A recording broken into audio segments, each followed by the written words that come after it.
Hi, my name is Annick Odom, and I am the artist in residence this year at Fairmont State. I was born and raised in Morgantown, West Virginia, and I do all kinds of things. I am a musician. I play the double bass and the clarinet. That's what I trained to do. I also sing. I play fiddle. And as you might imagine, I also make some visual art. I make crankies. Crankies are moving panoramas that tell a story. Storytelling, I think, is a really central part of the art that I make. I, for a long time, considered myself a classical musician, and I really enjoy playing other people's music, but at a certain point in time, I decided that I was interested in getting to choose the stories that I told, and that kind of evolved into me wanting to tell my own stories and just thinking about storytelling and I guess kind of seeing value in your own story and in the stories of the place that you're from.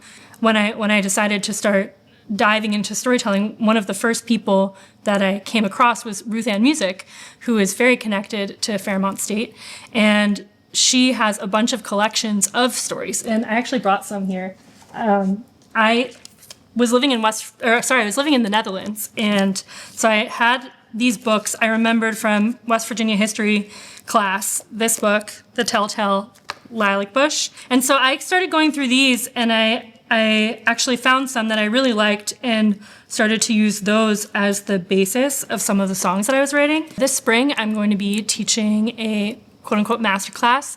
I'm really hoping that students from all kinds of different backgrounds are going to sign up for it, not just visual artists, but maybe someone who's never considered themselves creative before but loves history, or someone who loves machines, someone who loves singing or telling stories, or who thinks that they're pretty funny and could tell a good joke.